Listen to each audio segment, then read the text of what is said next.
आज की कक्षा 10 की इस वीडियो में आज हम भैया बहनों को पढ़ाने जा रहे हैं।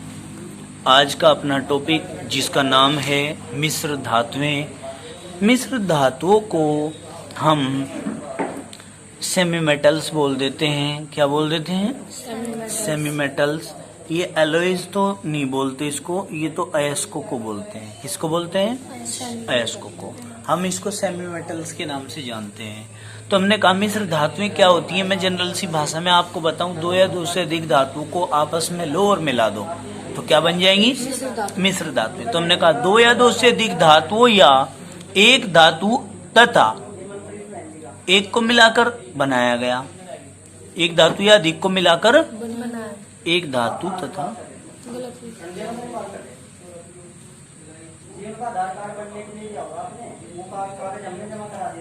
अधिक को मिलाकर बनाया गया समांगी मिश्रण मिश्र धातु कहलाता है।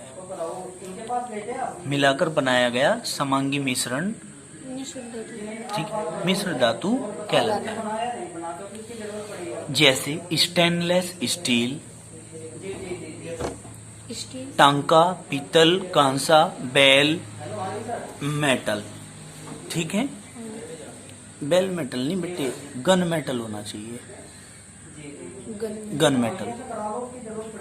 मिद्रा धातु, जर्मन सिल्वर, कृत्रिम सोना आदि सभी मिश्र धातुएं हैं। सारी की सारी क्या है बेटे? मिश्र धातुएं हैं। मिश्र धातु को तैयार करने के लिए पहले मूल धातु को गलित अवस्था में लाया जाता है। मूल धातु को कैसी अवस्था में लाया जाता है? गलित अवस्था में। इसके बाद दूसरे तत्वों को इसमें एक निश्चित अनुपात में मिलाया जाता है। इसके बाद दूसरे तत्वों को इसमें निश्चित अनुपात में मिलाया जाता है। फिर इसे कमरे के ताप पर ठंडा किया जाता है। फिर हम क्या करते हैं बेटे?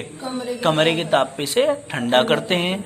मिश्र धातु के भौतिक गुण उसके अवयवी तत्वों से भिन्न होते हैं। मतलब मिश्र धातु जो होती है उसके गुण उसके अवयवी तत्वों से भिन्न होते हैं। ठीक है, जैसे मैं आपको बताऊं कि जो पित्तल होती है हमारी, पित्तल मिश्र धातु है जो कि कॉपर और किससे?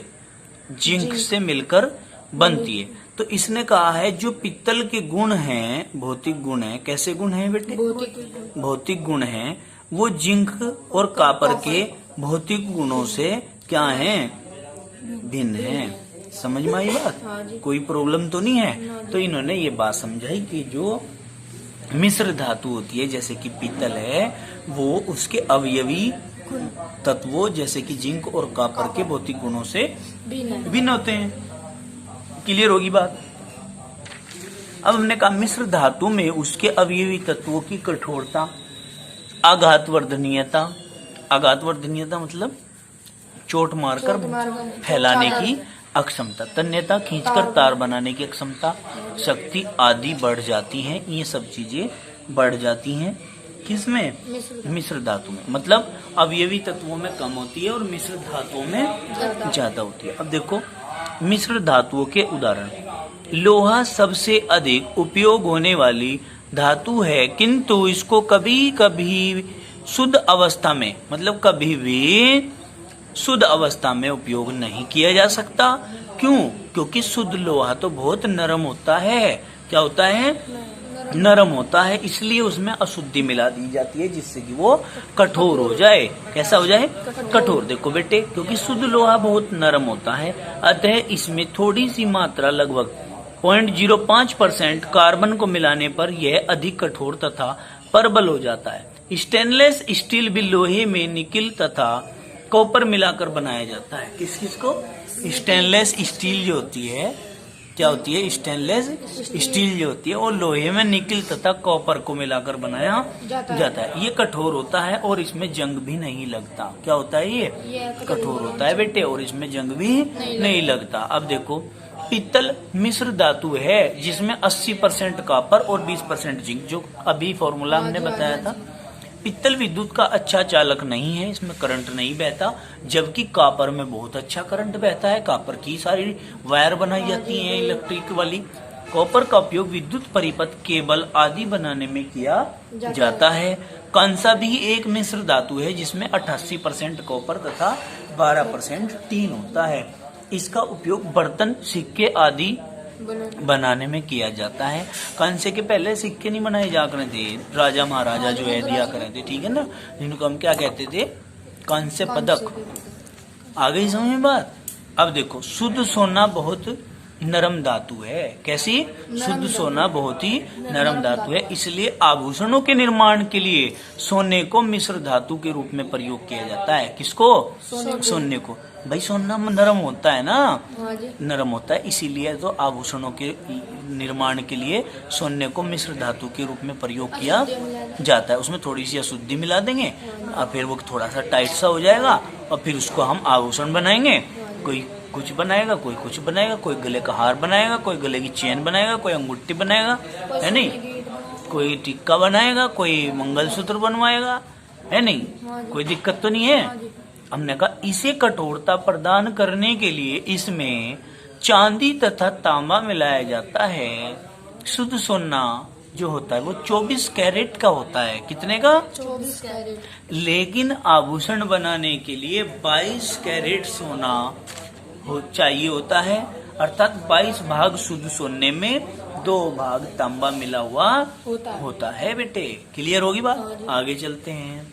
हमने कहा मिश्र धातु के घटक अवयव उपयोग पढ़ने हैं। देखो, मिश्र धातु अवयवी घटक उपयोग। अवयवी घटक जिनसे वो बनाई गई, स्टील है। स्टील कहाँ से बनाई गई? लोहे और कार्बन को मिला के बनाई गई। लेकिन इसका उपयोग होता है जहाज, भवन तथा यातायात के साधनों को बनाने में। स्टेनलेस स्टील कहाँ से बनाई गई? लोहा, क्रोमियम, निकिल बनाने में। इसका उपयोग होता है बर्तन, मशीनों के पुर्जे, चाकू, ब्लेड, है क्या भाई, खाद्य एवं दुग्ध उपकरणों के, दुग्ध उद्योगों के उपकरण बनाने में। ये उद्योग है बेटे। क्या है ये? उद्योग। ऐसे देख लियो, ये क्या है? ये जो लिखा है ना यहाँ, इसको मैं यहाँ लिख देता हूँ। क्या? दुग्ध उद्योग के उपकरण बनाने में भी इसका प्रयोग किया जाता है। अब इसके बाद आते हैं हम पित्तल पर। पित्तल में होता है तांबा 80%, जिंक होता है 20%। इसका उपयोग बर्तन बनाने में, फिटिंग, नट बोल्ट, टुंटियां आदि बनाने में इसका प्रयोग किया जाता है। टुंटियां क्या होती हैं? ये जो लोहे की टंकी नहीं होती पानी वाली, उनकी टुंटी खोलने की, हुए में बंद करने की। कांसा जो है तांबा, जिसमें 88%, टीन 12% होता है। तो बर्तन, मूर्तियां, जहाज व मूंगे, भाप, जनक गाड़ियों के पुर्जे बनाने में भी इसका प्रयोग किया जाता है। टांका क्या होता है? शीशा और टीन, यानी कि 50% शीशा, 50% टीन को मिलाकर बनाया जाता है। बर्तन, मूर्तियां, जाड़ों में टांका लगाने, जोड़ होते हैं ना, जो जोड़ हो, ठीक है नहीं, उनमें टांका लगाने, जोड़ने के लिए भी उनको प्रयोग किया जाता है। जर्मन सिल्वर, इसमें तांबा 60% होता है, निकिल 20% होता है, जिंक भी 20% होता है और कॉपर 80% होता है। बेटे तो अलग होगा, इनकी बात कर रहे हैं हम। तो किसकी? तांबा, निकिल 20% इसमें होता है। आगे समझ में, जर्मन सिल्वर में, ठीक है कि नहीं। अब देखो, घंटियां, जेवर, मूर्तियां आदि बनाने के लिए इसका प्रयोग किया जाता है। बेलमेट, फिर ये इनने बेलमेटन नहीं लिख दिया। बेलमेटन देखो क्या है? देखो इसका क्या है? 20% होगा कॉपर, 80% होगा टीन। हाँ जी, और 20% ये जो है 80% टीन होगा इसमें बेटे। समझ में आई बात? यहाँ तक है, ये यहाँ तक। जिंक 20% है यहाँ ऊपर ले वाले के लिए, इसके लिए। लेकिन इसके लिए कॉपर 80%, टीन 20%, ठीक है।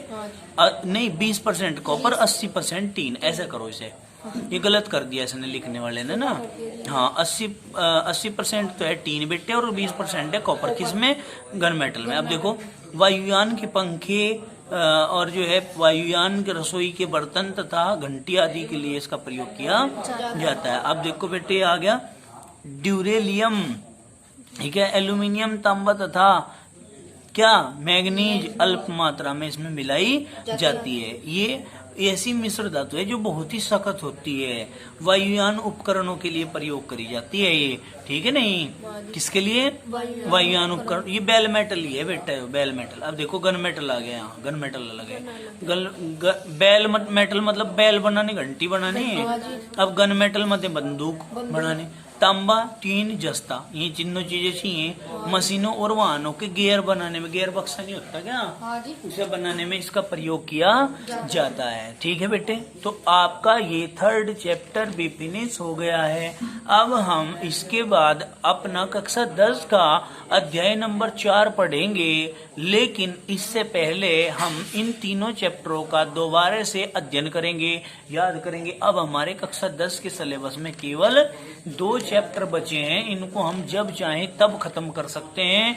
उससे पहले हम इन तीनों चैप्टरों का दोबारा से अध्ययन करेंगे, याद करेंगे, पढ़ेंगे, समझेंगे और इन्हीं का टेस्ट लेते चलेंगे। ऑनलाइन ही बताया जाएगा कि किस भैया के कितने मार्क्स आए हैं, किस बहन के कितने मार्क्स आए हैं, ठीक है ना। तो चलिए, चूंकि एक चैप्टर आपका सिलेबस में से कट भी गया है जिसका नाम है धातु तथा अधातु, लेकिन हम उसका भी रिवीजन करेंगे, क्योंकि हमने लॉकडाउन में हार नहीं मानी, हम लगे रहे बराबर। इसलिए हमने सारे चैप्टर करने हैं। हमने पास होने के लिए नहीं पढ़ना है, हमने समझने के लिए, ज्ञान प्राप्त करने के लिए पढ़ना है। वस्तुओं को समझना है, अर्थों को समझना है, विषय को समझना है, पाठ्यक्रम को समझना है, एक एक चैप्टर को समझना है, एक एक टॉपिक को समझना है और टॉपिक की एक एक लाइन को समझना है। समझ में आई बात बेटे? तो आज से हम पुनः अभ्यास करेंगे चैप्टर नंबर 1 का, और आप लोग दोनों विद्यार्थी फिलहाल जो मेरे पास यहाँ पर ट्यूशन क्लास में पढ़ रहे हैं, ये दोबारा से अध्ययन करेंगे इसका। धन्यवाद।